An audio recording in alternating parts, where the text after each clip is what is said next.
the doctor's waiting to check things out. Okay. But I'm seeing okay with the achievements. I see. Okay. Strange, isn't it? Yeah. I remember such a thing. Some cataracts are in here.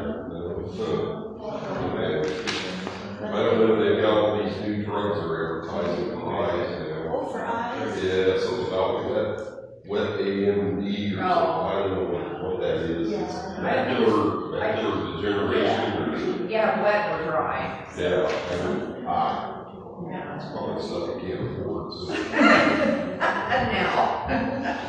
Probably cheaper to go blind. Well, it's definitely cheaper to go blind. I've got to have cataract surgery in the next couple of months. Do you? And if you just get the standard lens, Social Security covers everything. But if you want the lens so you can see without wearing glasses, it's $2,500 per eye. Oh my God. Out of pocket. What, do you normally wear glasses? I did, but as I got older, my eyes changed, and I have to wear them to drive, which I should, but I don't, but I do wear them at night. But he said my cataracts are getting so thick that he's surprised I can still see, which I am having trouble, particularly at night.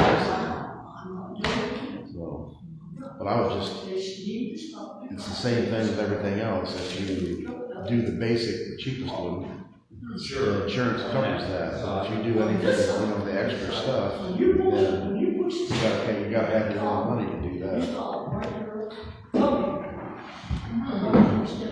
Is that like to correct the reading? That takes a cataract is, the lens, they take the lens off and replace it with another lens. Yeah. And you can get a lens that sees far away, you can get one that sees close up, close and everything. you can get one that does both. Yeah. And I've got so used to not wearing glasses that I really don't want to start again. If you take your shoes, I don't know how I choose, because I like to read about having to put my glasses on. So on the other hand, it's nice, when you go out in the outside, it's raining, and your glasses get covered with fog or anything else, so whatever. I have a cataract on the left that's not near enough to do anything, and Charlie's is on the right. I'm like, okay, we're going down the road. You only got one in each eye? No. You only got one eye is cataract? Yeah. Because one of mine is worse than the other, but I got them on both sides. So. Well, I have two lenses on the left side. So is it prism in the glass? I don't know. Well, they may have given you so you can set the two as you can see far away and close. Well, it's fine, I can see it. Good. Okay, yeah. But they said, you're after they do that, you'll have to get all those glasses. Yeah. Oh, Well, sometimes like cataract, if they wait, then you have to still Yeah. have correction. You have to wait till everything heals up.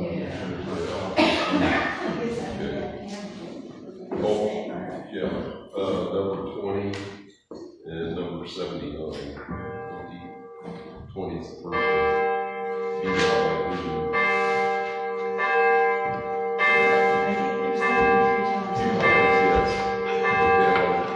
March 16, 2025.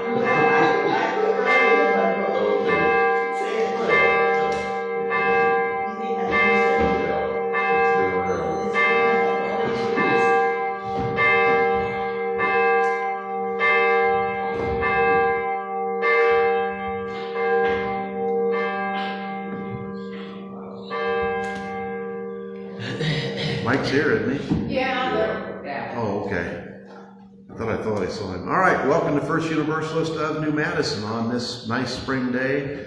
We have flowers in the cheap rack from Kroger, but my daffodils are blooming at home, so we have daffodils too. We will for the next at least month or so.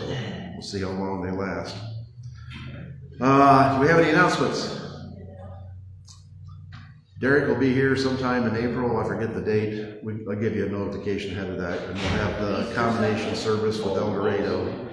No, Palm Sunday. Yeah, Palm Sunday. Palm Sunday will be a combination service with El Dorado.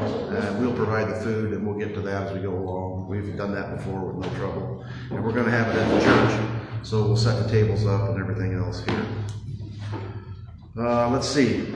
Jeff sent Roberta something. He's nice enough to do that, and I've asked her. Actually, it's really nice to have Roberta back. She's got she had eye surgery and is doing well with that with lens replacement. So anyway, Jeff sends her something, and this is from the New York Post, which, if you pay any attention, the New York Post is a pretty conservative, I would call it a rag, but they do have human interest things. And one of the things he sent her is the best retirement town in the U.S. The best overall is still in Florida. It's in the Villages for a famed 55 and up community, and that's northwest of Orlando. And that's followed by Arizona's Green Valley City and Sun City West and Hot Springs Village in Arkansas. But you go down a little bit farther, and in terms of the cheapest retirement destination on the list is Greenville, Ohio. Greenville, This is in the New York Post. New York Post. Wow. Greenville, Ohio is the cheapest place to retire to live. Wow. Probably if you get into Brethren's home and can live there for 100 years and never have to pay anymore. Yeah. The approximately 12,000 person city, which came in 27th overall, has an annual cost of living of just $30,000 and a median household income of $45,000. While Greenville may be very budget friendly, which then it goes on to talk about the percentages of people. In Sun City West in Arizona, 86% of the people are in their golden years or 65 years or older. 86% of the people are older than 65. So you won't find that in Greenville. So anyway, little human interest thing, I thought it was really interesting. And then he sends all kinds of interesting stuff. So if Roberta will bring it to me, I'll bring it to you. Wow. Any other announcements? All right. Our prelude is Holy, Holy, Holy. I've heard it already, and it's really nice.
Music is such a blessing, and it's so nice to have you back, Roberta. Thank you, I'm glad to be back. Right.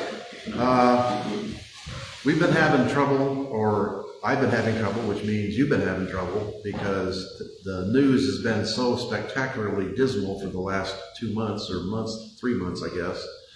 And I've been reporting on that right along, which is pretty discouraging. So today I've made a supreme effort to make everything about kindness. We're going to talk about kindness, but unfortunately, I just couldn't do it 100%. So we're going to start out with something not quite on kindness, and then we'll shift into kindness. But that's what this little logo is for, the Chinese character for kindness, and then the angel on one side and the devil on the other side, and that's us, the little baby sitting in the middle, given a choice. And what I wanted to emphasize is kindness is all around us. Every day you see acts of kindness. Somebody holds a door for somebody, particularly in the Midwest. People will stop in traffic and let somebody turn across the lanes of traffic to get into a store or get out of a store. These are everyday things that people don't think about, but they're the kind of things that really matter. And I don't want to give the impression that it doesn't happen anywhere else. I've lived in a lot of different places. I saw kindness in New York City, downtown Manhattan. There's all kinds of interesting things that are happening everywhere. But there are people who are not kind, so what it comes down to is you kind of create that little sense of kindness as you go along, and if you can do that, maybe it will spread to other people. Okay, let's see, the prelude, we've had that, and the chalice lighting, the light within us. We light our chalice as a symbol of the light within us and the life that flows through the world around us. It is our beacon as we search for truth. It is the warmth in our hearts for love, and it is the energy that propels us to action.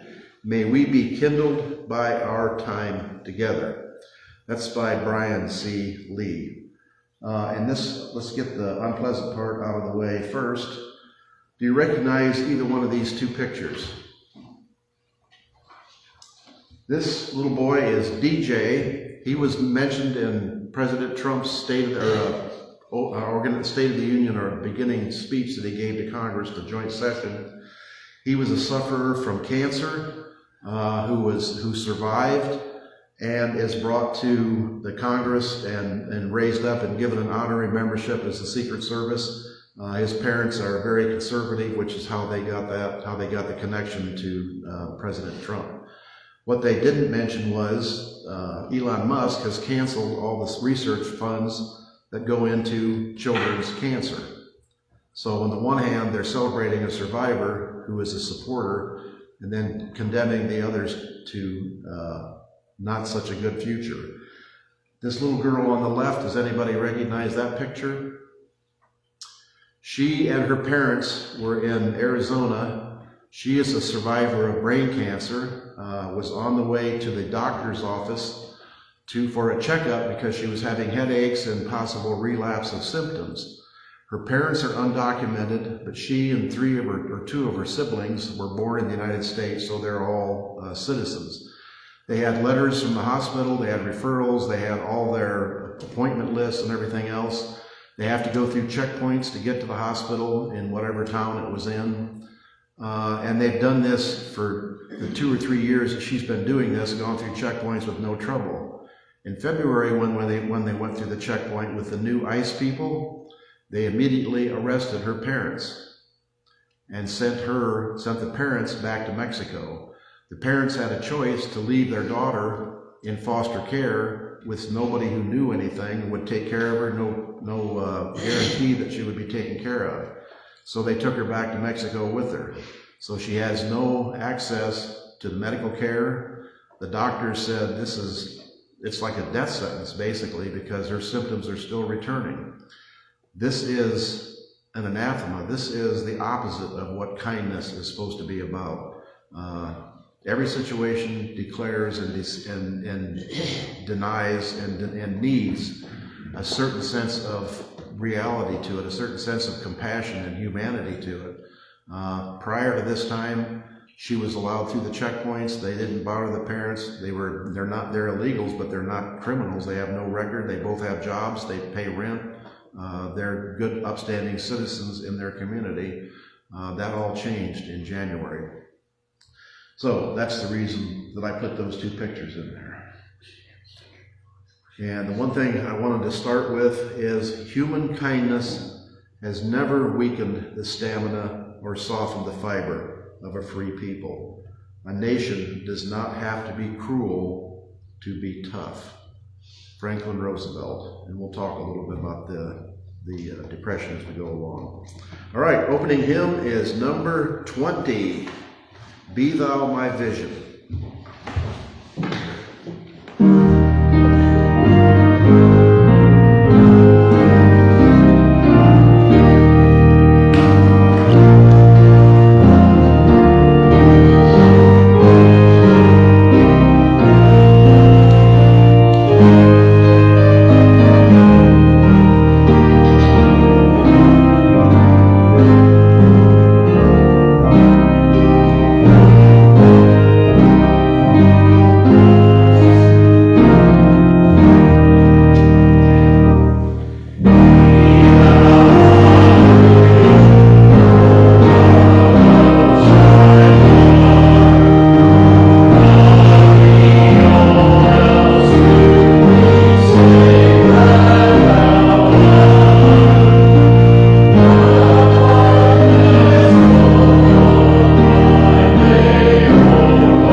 God of life and beauty, we pray for the quietness of snowflakes, knowing that love is quiet. We pray for the kindness of small acts, knowing gentleness is fragile. We are grateful to know that thoughtfulness makes no sound, that compassion leaves wonderfully beautiful traces when we open ourselves to wonder. May ours be a religion like the snowflake goes everywhere in quietness, in love, and with a gentle regard for that which is true and beautiful in us and about us. Amen. All right, we're going to skip the children's story because I couldn't find anything. I'm actually having trouble with my computer. As you know, when I try and break motion type things in, it keeps blurping on me. So until I get that figured out, or until I give up and break down, YouTube wants $13 a month just so I can download their little things and bring it to you. So I may eventually do that, but I'm still looking for a cheap workaround so I don't have to pay. So we'll see what happens with that. Joys and concerns. Nice to have Roberta back, and hopefully her eyes heal with no problems. And if she has to have the other one done, good graces on that. Tim, if you would light a candle, I heard this past week that Jill Banneman, our friend in El Dorado Church, has been in the hospital, had some health challenges, Jill has, and now I believe she's convalescing in a convalescent home. Oh, okay. So we want to wish her the best and successful recovery. for Jill Vanneman, and as I say, Palm Sunday we'll be meeting together with El Dorado. Somebody was talking about Terry Fryman's having a memorial service. That's correct. It's Terry Fryman, who played here for a number of times for us, particularly at Harvest Sounds, which Roberto organized. Terry passed away of cancer, and her funeral and memorial service will be held at the Presbyterian Church in Greenville at 12 noon, I believe, and it is on Saturday, April 5. Okay. Saturday, April 5 for Terry Fryman. For a number of years, Terry not only played at the Presbyterian Church as an organist, but also accompanied the show choir for Greenville High School. Therefore, they are holding a memorial service along with some alumni from the show choir to be performing musical selections there at her memorial service. And didn't Terry play here for us? She did. One She of our did. services. In Harvest Sounds. Yep. Our goal will be out there. Probably should. Yeah, we are truly blessed for a congregation the size of us to have a pianist and an organist, or two pianists and an organist. Most places, like New Carlisle for Tara, they had to advertise and went through a number of people. They have to pay somebody to come and play for church, and it's hard to find somebody. That's a skill that is kind of disappearing as time goes along. Everybody's doing everything electronically, and nobody just sits down and plays the piano or the organ anymore. So, kind of an anachronism, just like going to church is kind of an anachronism. All right, we still have our sunflowers for Ukraine. They are still up in the air, and we talked about the disaster that's basically unfolding in front of all of us, where we seem to have shifted sides in the world's power division, and we're now supporting the it's almost the group of evil as opposed to the forces of democracy, and leaving the little ones, just letting them dangle out there. Israel, he has repeated that he still wants to do the Riviera of the Gaza, that's just unbelievable, and displacing all of the Palestinians. I heard now the United States government is talking to Ethiopia, Eritrea, the basically desert, poverty-stricken, guerrilla war-inflicted countries in Africa, about taking all of the Palestinians and moving them all to Eritrea. It's just, it boggles the mind. All right. Tornadoes, the weather is changing. Tornado Alley is actually changing. It used to be basically in the far Midwest, Arkansas, Kansas, in through there. It's now, according to the weather, the National Weather Service, which who knows how long their predictions are going to be there, because half of those people have been fired. It's moving into Alabama, Tennessee, Kentucky is now becoming Tornado Alley. They're becoming the victims of tornadoes more and more. Anything else? I guess I forget to light the candles here. Haven't seen, has anybody heard from Lou? There was an email a couple days ago or a week ago sometime that she had surgery and was doing better, but still having problems with it. So I haven't seen them for a while. Hopefully they're doing all right. Somebody said Dolly is going again on her world cruise. She'll have to share with us when she comes back next time. It's my understanding that she'll be cruising again here sometime leaving mid-April. I believe, but we'll have to wait until she tells us. Hopefully she'll give us an update. Anyway, just as she planned the last time, she'll be leaving in mid-April and be gone basically the whole summer. The whole thing will be on a cruise, which hopefully she'll have better luck the last time, because if you remember the last time, the whole cruise, the ship was in dry dock in Ireland, and she traveled around kind of on her own, just made individual places to go, and basically made a satisfactory trip, but not exactly the trip that she had dreamed of. So hopefully that will take place this time, and we'll have to see what we can do to get everybody here. So, all right, anything else? Then we'll light one last candle, maybe, for those thoughts and prayers that we cannot voice, maybe we don't even recognize. the support that we all need during these times of trials and tribulation, which do not seem to be getting any better yet. So we'll have to see what the resolution for that is. All right, I talked about Roosevelt. The Depression was something that brought basically a time of devastation. In 28, the stock market crashed. It took a long time after the stock market, not a long time, it took almost a year. People didn't just immediately lose their jobs. There was like billions of dollars lost in the stock market crash in 28. We are not quite approaching that yet. We've lost billions of dollars in the stock market in the last 2 weeks, but nothing, we've lost like 5 or 10%. They lost like 25 to 30% during the Great Depression. But we're not out of the woods yet, so we'll have to see what happens with that. But the one thing that happened was people began to rely on other people, and simple acts of kindness in those days, in the Depression days, became magnified and were expanded. The political atmosphere before that was basically what they call capitalism laissez-faire, which means capitalism will take care of everything. If you have a problem, if people don't have work, you just fire them and send them out in the street, and the churches or their neighbors or their family will take care of them.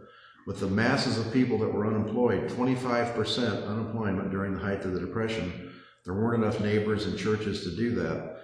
The reason Roosevelt was elected was that he said, we care about everybody and we will help everybody.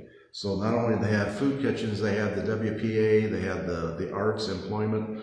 They created government jobs that got things done, that actually accomplished something. They didn't just give things away. They actually had people work for what they were giving, but the government organized it. So that's the reason I brought out Roosevelt, and that's the reason we had that quote, is that you do not have to, being kind, there's a difference between being kind and being nice, and we'll kind of get to that. What led me into this was simple acts like letting cars merge, holding doors open, acknowledging others by just nodding or greeting and passing. That's kind of easy and automatic. How many times at the grocery store or when you're walking across the parking lot, somebody's coming the other way and you lock eyes and you just nod or say hi or hey. You don't get into an involved conversation, but you acknowledge the other person exists. That is something that helps people support. The interesting thing about that is kind of a cultural thing. I've lived in Germany and I've lived in Sweden and traveled a little bit during Europe in my younger years. And I think I've told you about this before. The Romantic countries, which is the Romance coming from Latin, which is Spain, Italy, Greece, they're very exuberant, very open, very outgoing, very touchy. And the farther north you go, the more reserved, the more distant, the more quiet, and the more independent people go, the more independent the culture is. So being of German extraction and growing up in the Midwest, having people touch me all the time and stand right in my face and talk to me gave me the willies. So, and I told you that story when I was hitchhiking in Spain and got picked up by the Volkswagen van with the little band in it that had 3 guys in the van, the guy and his wife, a dog, and a parrot, and they all slept together in the van, piled on one on top of another. Man, I just couldn't do that. I had to sneak out in the middle of the night and lay down underneath the van. But they were all more comfortable with that than anything else. And they just picked up somebody on the side of the road and gave them a ride, took them to the concert. I got to go to their concert for free, and they took me down into Spain after that. The nicest people in the world, but just the culture is different. When you go to Germany, people will shake hands all the time. Everybody is greeted by sir and madam.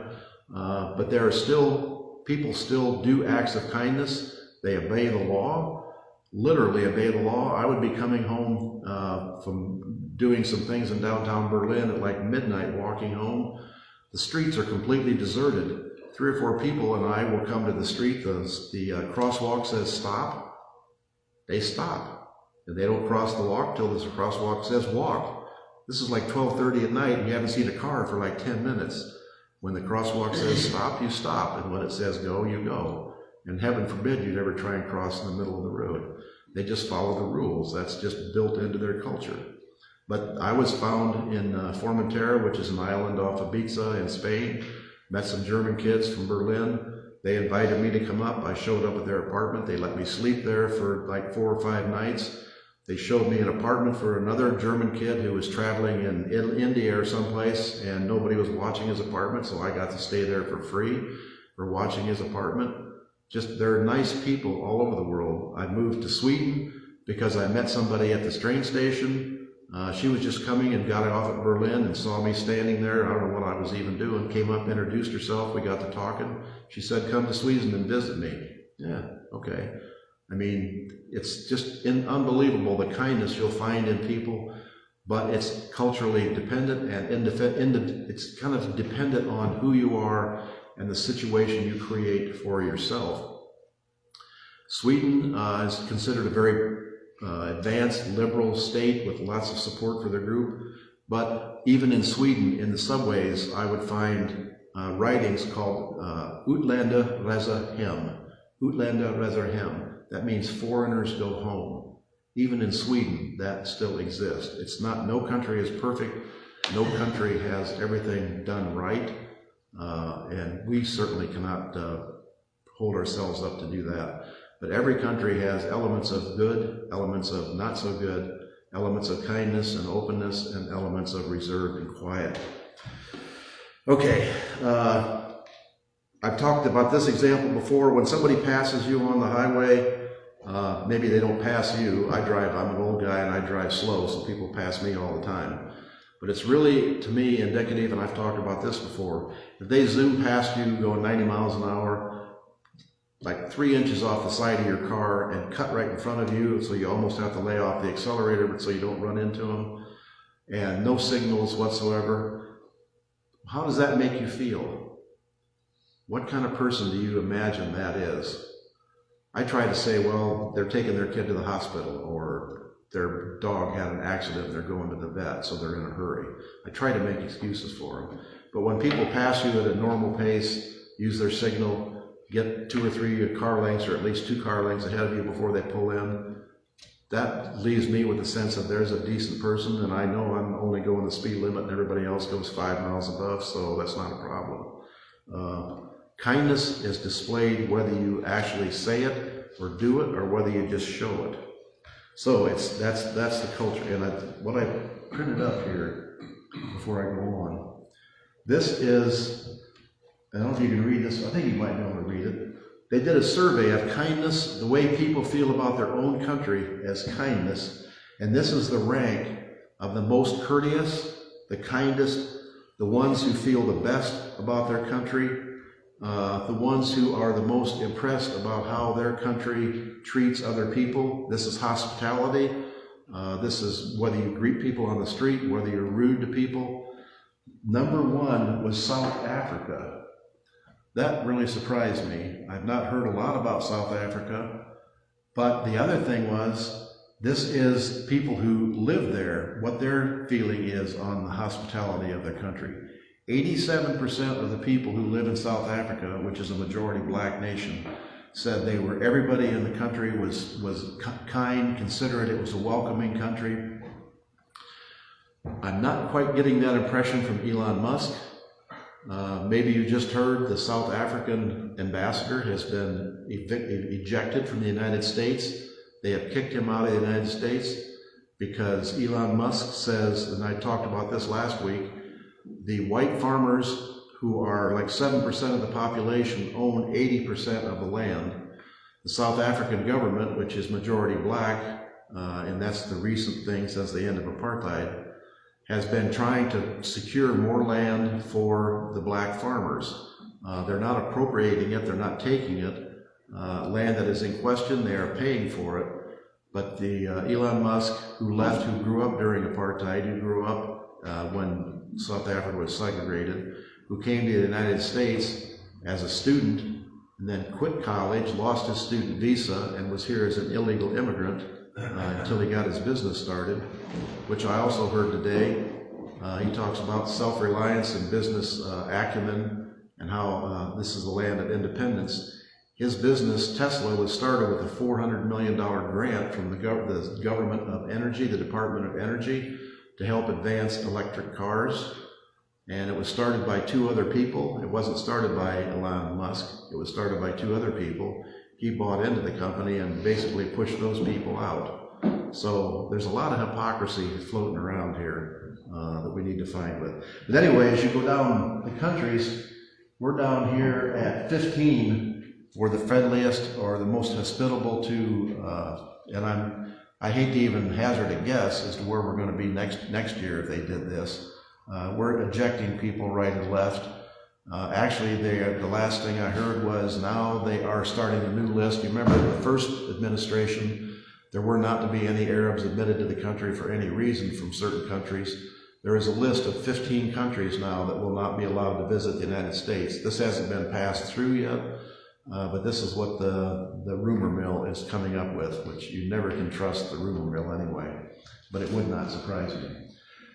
But you find places like Greece as being friendly. Croatia, I went through Croatia and those people were friendly. Mexico, but they have Sweden listed way up at the top as the 5th. Canada, I could see, I mean, they are known for being friendly, but Sweden and Germany, they are friendly to tourists, but they are not the most outgoing, friendly people that you're going to meet. When you go into a subway car or a train car in Germany, people don't just chat with each other and talk. They sit and mind their own business. And actually, it's kind of that way in England. Some people in England are real chatty and will talk you up, and other people are kind of reserved. But as I said before, it changes with every country, every city, every day of the month, and maybe it changes with the individual. Maybe if you look like you're looking for conversation, you'll have a conversation. Maybe if you're locked up in your own thoughts and saying, basically exhibiting or exuding that little sense of stay away from me, people will stay away from you. All right. Fear has 2 meanings: forget everything and run, or face everything and rise. The choice is yours. Fear has 2 meanings: forget everything and run, or face everything and rise. That is the watchword, the motto that I'm adopting to face the coming days, and we'll see how that works out. Okay.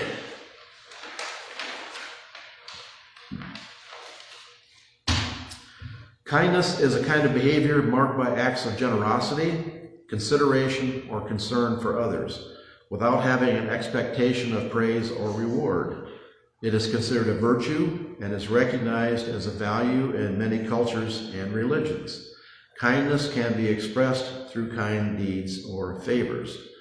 While both nice and kind describe positive qualities, nice often refers to pleasantness and agreeableness, while kind implies a deeper concern for others and actions that are helpful and compassionate. These sound like qualities of a great leader. So why is kindness often seen as a weakness and a vulnerability? Perhaps because kindness is mistaken for being nice, and people who are seen as nice often avoid making difficult decisions or dealing with conflict for fear of upsetting others. We all know the saying, nice guys finish last. That is kind of built into capitalism. That's built into competition. But we all know that you can be competitive and be nice. How many of us have seen the little things that they put on CBS, Steve Hartman, on Friday nights? I always look forward to that. That's small acts of kindness. The cross-country race or the race of any kind where the one person stumbles or is basically the marathon is dragging and is not quite able to make it, where another competitor will stop and help them up and help them cross the line. Those are small acts of kindness that do not hurt the person providing the kindness. But what causes that? Jesus' teachings highlight the importance of serving others, even those who are difficult or ungrateful, as is seen in verses like Luke 6:35 and 36. So why is kindness so hard? When we are not emotionally aware or kind to ourselves, it is difficult to be kind to another. Can this be an explanation to why some people seem to be basically mean and hateful and disparaging toward other people because they cannot be kind to themselves, because they themselves have been tortured and hurt and feel alone and isolated, and they can't help but strike out? If you watch animals, if you watch YouTube, you'll see, at least I do anyway, probably because I watch them, I get more and more of them, of dogs that have been abused or horses that have been abused. They strike out, they bite, they bark, they growl, and the person who is there to rescue them, I'm sure from PETA or some kind of rescue organization, just sits there patiently with them, sometimes days, sometimes weeks, until they gain the trust of that animal.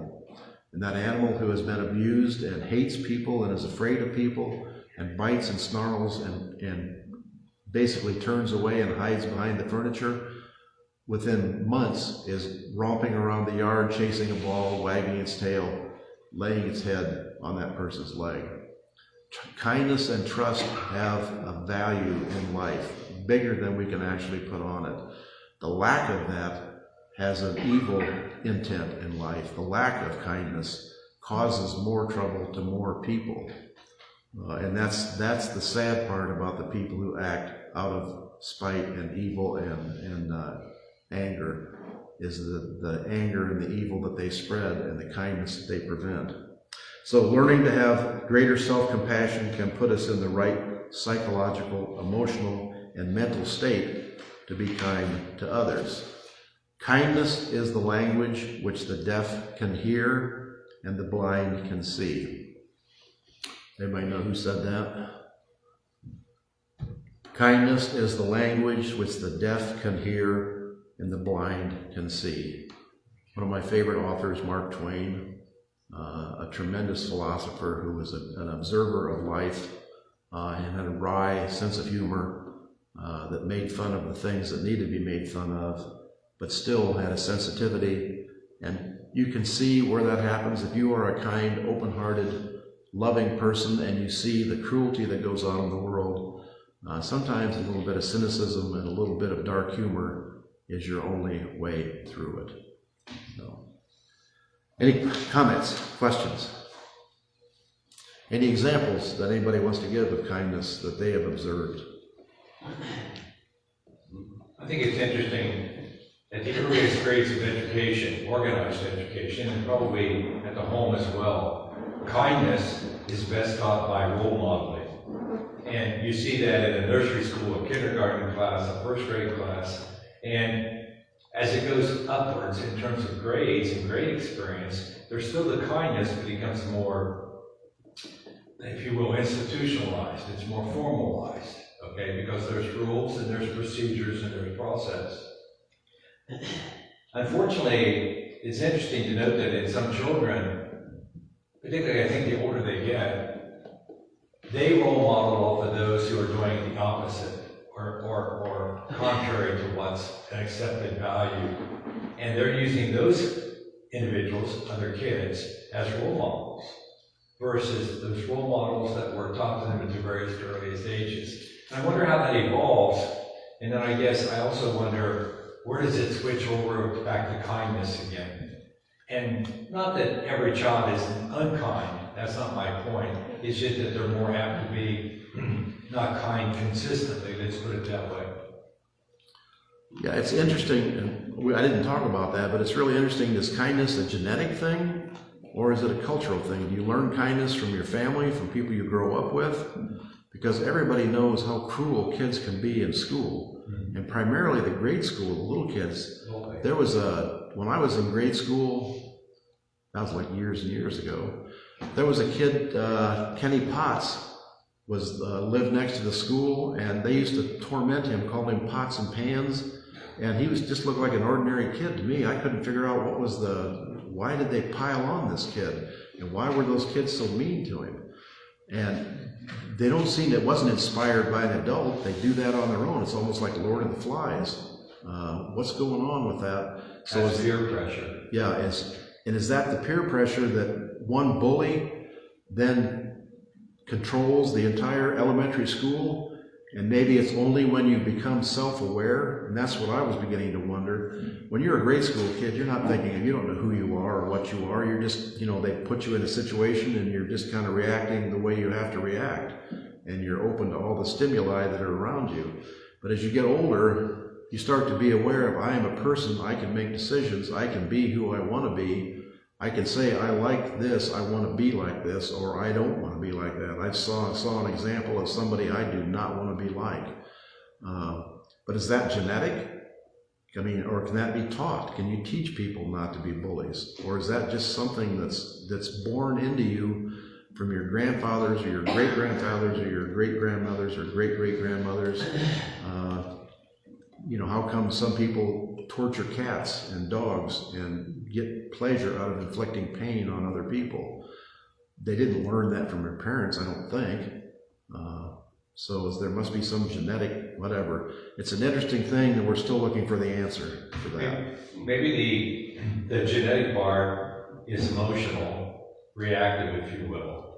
And the taught part comes from values being imparted on younger people, peers, what have you, but it's value-based versus emotionally, inwardly based through genetics. Just a thought. It's a thought that we need to spend more time thinking about and more time trying to share the positive aspects of it. Okay. What are we on to? Offering. Anybody that has anything to share, please put in. If you need something, let us know. And we're hearing Danny Boy? No, that's Dan Boy. This is Irish Eyes Are Smiling. Irish Eyes Are Smiling. Eyes are smiling. St. Patty's Day.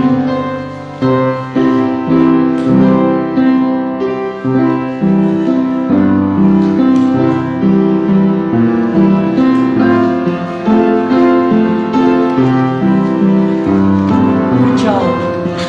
We got up on the picture. What's that? Okay. I'll put that in the garage. Oh, okay. Farmers, Facebook, and check. Like that. Oh, yeah. You like it?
Closing hymn is number 79. No number tallies nature up. Does anybody know what tallies mean? If you grew up with a farm or in a livestock auction or anything like that, that's the tally number, is the number of cattle that go through, or the numbers through there. So no number counts nature up. No number tallies nature up. There's no accounting for the actual number of nature. It's a really interesting title, and it shows how old we are, that's what's in our hymn book, is phrases and words that nobody even recognizes anymore.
interesting song, the words by Ralph Waldo Emerson, who died in 1882. So when he talks about satellites, he's talking about moons. He's not talking about our satellite. When he talks about wheels and turns in the sky, this is a real scientific, one of the most scientific based hymns I've ever seen. So, and interesting to go through. We don't really have time to go ahead and read the whole thing, but we'll have to do this one again and maybe do some work on exposition. Excuse me, did you say anything about the paper that Jeff had sent? Yes. Did you? Okay. At the very beginning. I'm sorry. We talked about, that's all right, we talked about Greenville as being the cheapest. Greenville is known in the New York Post for all the readers, the 12 million people in New York City, of course not all of them read the Post, but they get the excerpts, as the cheapest place to retire to. So, I need to fix up my places. We might be getting an influx of people wanting to move to Greenville. So, yes, and thank Jeff for that, and please keep bringing those in so we can do that. Okay, thank you. All right, extinguishing the chalice, let us bless and keep one another. Let us bless and keep one another. Let kindness rule in our hearts and compassion in our lives until we meet again. Amen. That's John C. Morgan. And our postlude is Danny Boy, which, thinking about Ireland, as you know, I had jokingly and maybe not so jokingly referred to moving to Canada if things get worse. I don't want to move to Canada as a 51st state, so now we are looking at Ireland. They have very good, there seems to be a kind of a reverse immigration thing going on. Lots of people, Rosie O'Donnell just moved to Ireland. Lots of people are moving to Ireland because of the atmosphere, the people, that very nice, and I've traveled in Ireland too. Very welcoming and very hospitable people. So keep Ireland on your map as a possible destination of safety. All right, Danny Boy.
During a flood, a small dog found a safe place to go on a horse. So, as is usual, we'll keep our candle lit.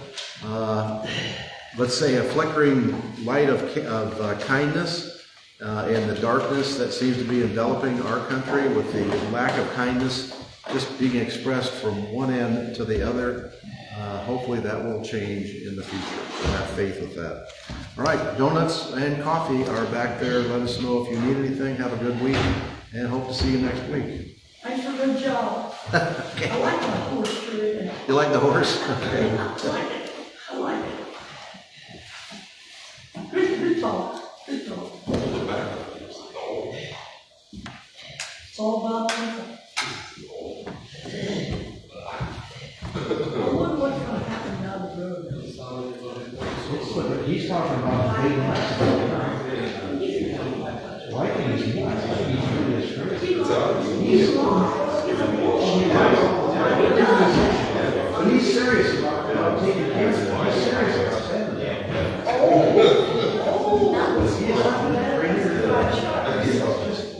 That's what I don't understand. Yeah, that's the, we're getting about the time, yeah. I mean, everybody in the world hates us now. It's just, it's sad. Not only they hate us, they're tired of us. And then he's got that guy that's on his wall, and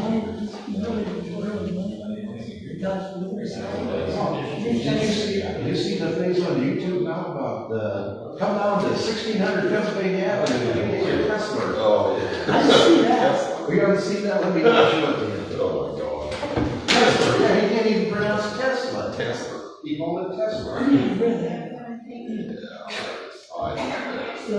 Somebody listening in the ear will need to take him out. I can't say that loud, we can go to jail. Yeah, I mean, we gotta watch out. He's bad. He's from America. Yeah, all this sucks. And we. All this terror shit. Oh, I see. I was trying to see what the price of Mexican and Canadian beers were last night. They're a little higher than they were. I don't think the full effect's going. Yeah, I don't think that, because that's such a slow show.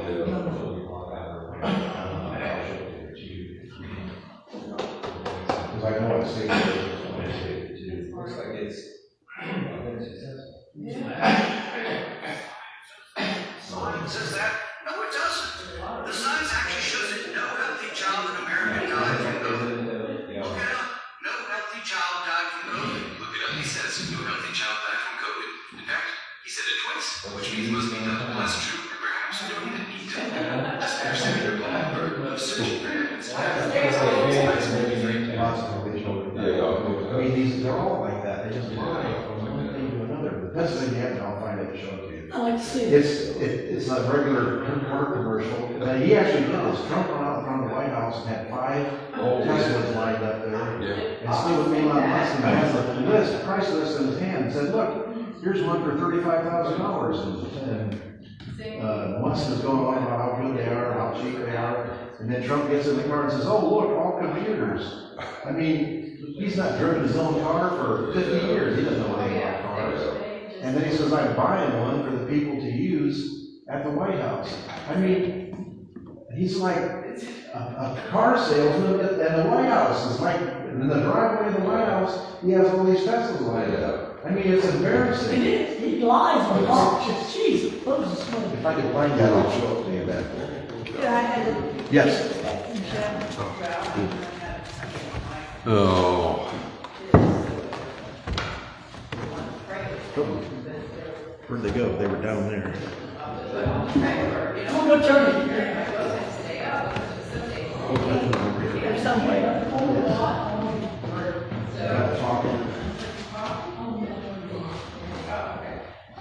Thank you. Okay.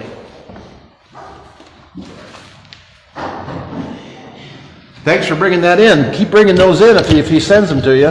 Oh, well, he says things. Right?